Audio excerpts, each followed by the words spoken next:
Welcome to part 2 of the Titan Train 6-foot flat car build. I have completed both of the ends of the car, all the rivet work and assembly here. As you notice, the grab rails have also been installed. On the back side of those grab rails, the extra length of thread will have to be trimmed off. I'll do that at a later date. If I turn it around to the back side, the dummy rivets or decorative rivets are flush with the back of the metal. There is no hump there sticking up. And here we can see the structural rivets down in this valley. You can see the bump of those rivets sticking up.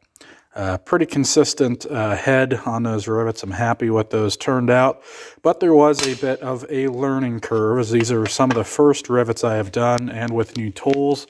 There are a few here that are not perfect. If I can focus in, you see that one there on the right. Where's my hand at? Bit mushroomed over on the head, but we'll live with it. Coat of paint and you won't be able to tell too much. But the rest of them turned out quite nice. And this was the first end that I did. The second end turned out a little bit better with more consistent rivet heads. I'll show you the air hammer I got. Made quick work of this, very easy, and it was a great investment. So I'll show you that tool. Here is the air hammer I got. This is the Chief brand from Harbor Freight. As much as I don't give a whole lot of credit to Harbor Freight tools, I looked around on the internet, did some research between different brands, Ingersoll Rand in particular. Looked around between the different brands and some reviews, and a lot of folks online were saying that this Harbor Freight Chief brand is about identical to what you'd get from Mac tools or off of a Mac tool truck. So if you had the tools delivered to your shop. I've used it a little bit. Works excellent for setting in these soft aluminum rivets.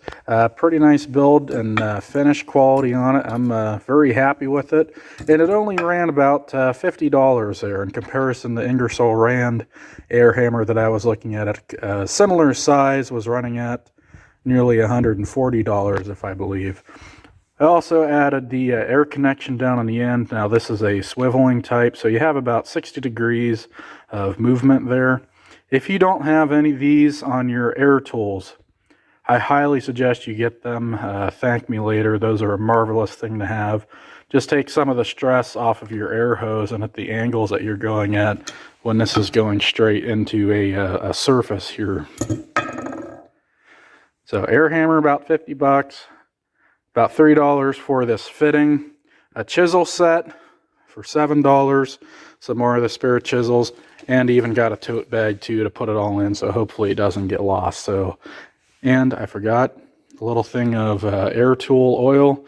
The El Cheapo, but whatever, it works and it's better than nothing. So all of those tools ran me about 75 bucks. Well worth it for putting these cars together. It helps a lot. So we're going to move on to the side piece. And I'll catch back up with you when I have that piece set up here. Alright, so to begin, notice that I've got the side of the car sitting on a nice thick block of steel here. Roughly 1.5 inches or so thick. That's very important because you don't want to put this or install the rivets on a soft surface. You'll end up bending and distorting the side of the car.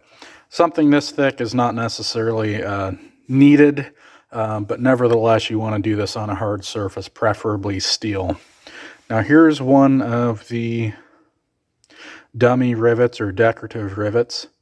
They're quite small, so they can get a little bit tricky to put in, but I'm going to try to do this one-handed here for the sake of the camera, which is a lot harder when you're looking in a camera.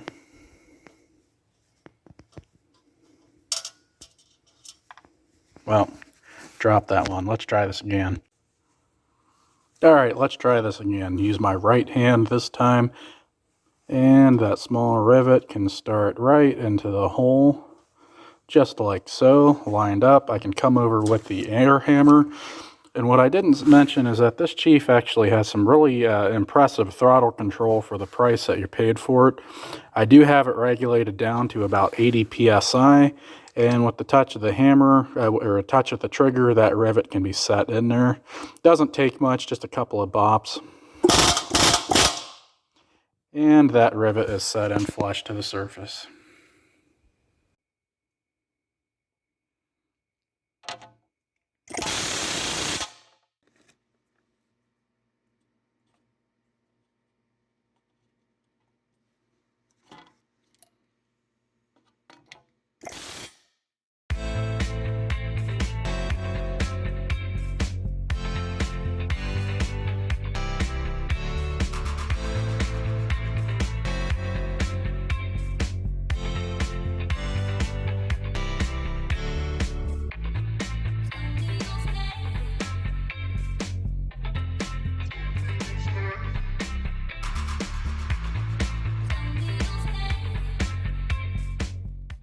I have completed the dummy rivets, so the next part in the assembly is to begin installing the structural rivets which secure the 1x1 aluminum angle onto the back. If you look, I've already started. There's one here in the center just to hold this piece on.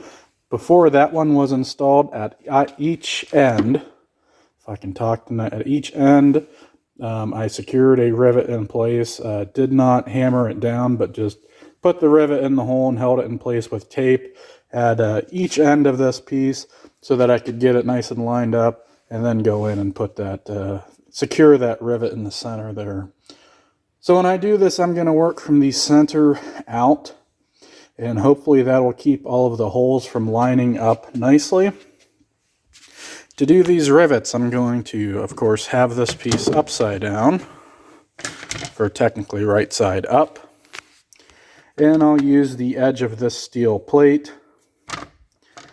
put the rivet in the hole, and hammer it down. Now when you install the rivet in the hole, it should go in freely. So if the holes are not lining up perfectly and you have to tap this rivet into place, see, this one goes in freely.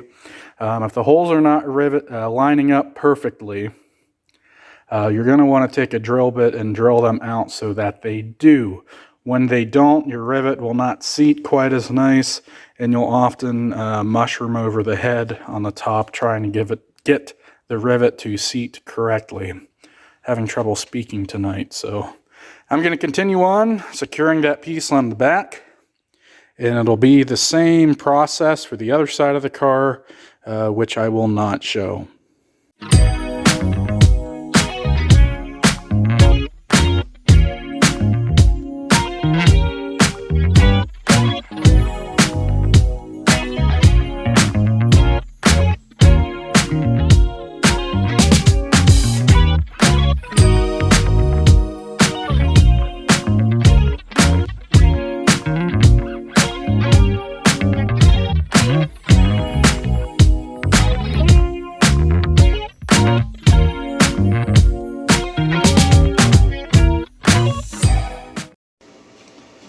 This concludes part 2 of assembling a 6-foot Titan Trains flat car.